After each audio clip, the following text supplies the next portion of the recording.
Shalom, perkenalkan nama saya Francisca Tunliu dari mahasiswa Prodi Pendidikan Kristen Anak Usia Dini, Fakultas Keguruan dan Ilmu Pendidikan Institut Agama Kristen Negeri Kupang.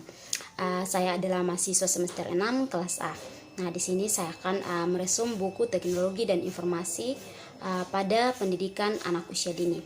Nah, di sini saya akan meresum materi dari bab 1, yaitu konsep dasar pembelajaran berbasis teknologi informasi dan komunikasi. Baik, materinya adalah sebagai berikut. Bab 1, konsep dasar pembelajaran berbasis TIK. A. Konsep belajar dan pembelajaran. Nah, menurut Winkel, belajar adalah suatu aktivitas mental atau psikis yang berlangsung dalam interaksi yang aktif dengan lingkungan yang menghasilkan perubahan-perubahan dalam pengetahuan, pemahaman, keterampilan, dan nilai sikap, di mana perubahan bersifat relatif konstan. Nah, belajar adalah suatu aktivitas diri yang menghasilkan perubahan kemampuan individu pelajar, di mana perubahan kemampuan yang diperoleh tersebut berlaku dalam jangka waktu yang relatif lama, konstan, dan terus-menerus didapatkan melalui latihan dan pengalaman. Nah, menurut Suya Brata, secara garis besar mengatakan faktor-faktor yang mempengaruhi prestasi belajar dapat digolongkan menjadi dua, yaitu faktor internal. Nah, faktor internal adalah faktor yang berasal dari dalam diri individu yang meliputi faktor fisiologis dan faktor psikologis.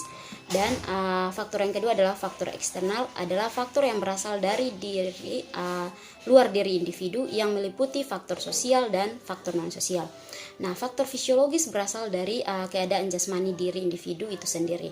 Nah, biasanya berhubungan erat dengan fungsi-fungsi fisik, misalnya kesehatan panca indera dan lain-lain.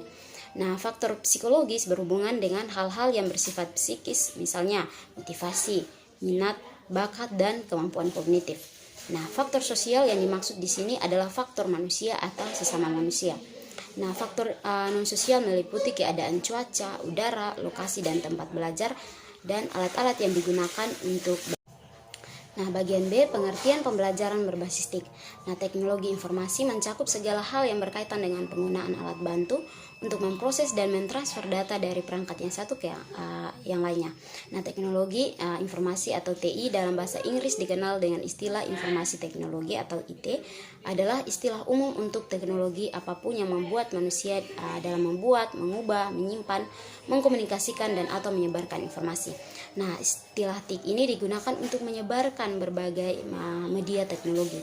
Ini didefinisikan tidak hanya sebagai komputer, tetapi mencakup semuanya, bahkan mainan yang dapat diprogram, telepon, buku berbicara, kamera, printer, pemindai, dan masih banyak lagi. Nah, teknologi informasi dan komunikasi mencakup komputer, internet, dan sistem pengirim elektronik seperti radio, televisi, dan proyektor, dan banyak digunakan di bidang pendidikan saat. B. Pengertian pembelajaran berbasis TIK. Nah, teknologi informasi mencakup segala hal yang berkaitan dengan penggunaan alat bantu untuk memproses dan mentransfer data dari perangkat yang satu ke yang lainnya. Nah, teknologi informasi atau TI adalah dalam bahasa Inggris itu dikenal dengan istilah informasi teknologi. Nah, istilah umum untuk teknologi apapun yang membantu manusia dalam membuat, mengubah, menyimpan, menginformasikan, dan atau menyebarkan informasi. Nah, istilah TIK ini digunakan untuk menggambarkan berbagai media teknologi. Nah, ini didefinisikan tidak hanya sebagai komputer, tetapi mencakup semuanya, bahkan mainan yang dapat diprogram, telepon, buku berbicara, kamera, printer, pemindai, dan masih banyak lagi. Nah, teknologi informasi dan komunikasi atau TIK mencakup komputer, internet, dan sistem pengirim elektronik seperti radio, televisi, dan proyektor. Pembelajaran berbasis TIK adalah upaya memanfaatkan perangkat TIK untuk mendukung proses pembelajaran, di mana ICT cenderung memperluas akses ke pendidikan. Nah, termasuk pada bagian C, manfaat penggunaan TIK dalam pendidikan. Ada beberapa manfaat yang dirasakan dalam penggunaan TIK dalam pembelajaran, diantaranya adalah yang pertama, membantu siswa dalam mengakses informasi digital secara efisien dan efektif. Yang kedua, menghasilkan lingkungan belajar yang kreatif. Yang ketiga, mempromosikan pembelajaran kolaboratif dalam lingkungan pembelajaran jarak jauh. Yang keempat, menawarkan lebih banyak kesempatan untuk mengembangkan keterampilan berpikir kritis atau tingkat tinggi. Yang kelima, meningkatkan kualitas pembelajaran. Yang keenam, mendukung pembelajaran dengan memfasilitasi akses ke konten pembelajaran. Komputer literasi pada anak usia dini. Nah, berdasarkan beberapa hasil penelitian, penggunaan media digital jika diarahkan dengan baik untuk pembelajaran memberikan dampak positif yang cukup signifikan. Nah, Luke berpendapat bahwa media digital dan elektronik memiliki pengaruh yang signifikan pada masa kanak-kanak, keaksaraan awal anak-anak, dan pengalaman bermain semakin meningkat oleh media elektronik.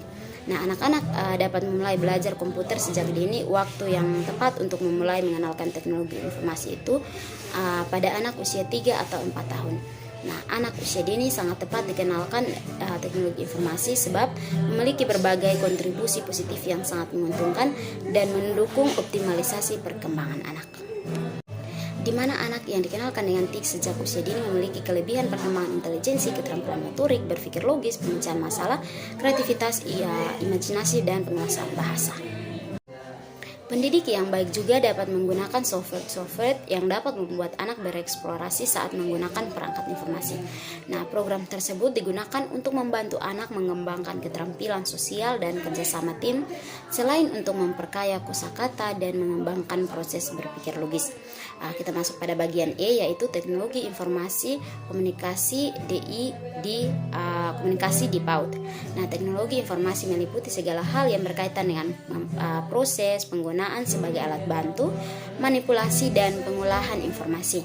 Meningkatkan penggunaan ICT telah menyebabkan orang tua, guru, dan para pendukung anak-anak mempertanyakan hubungannya dengan kebutuhan kognitif, emosional, sosial, dan perkembangan anak-anak.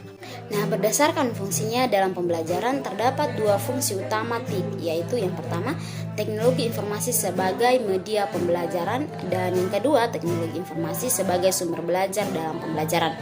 Nah, pemanfaatan teknologi informasi dan pembelajaran melibatkan perangkat keras atau hardware dan perangkat lunak atau software. Nah, beserta aplikasinya seperti perangkat komputer yang tersambung dengan jaringan internet, LCD atau proyektor, CD pembelajaran, televisi, bahkan menggunakan web atau situs-situs tertentu dalam internet. Baik, sekian resume materi dari bab 1, yaitu konsep dasar pembelajaran berbasis TIC. Sekian dan terima kasih. Tuhan Yesus memberkati.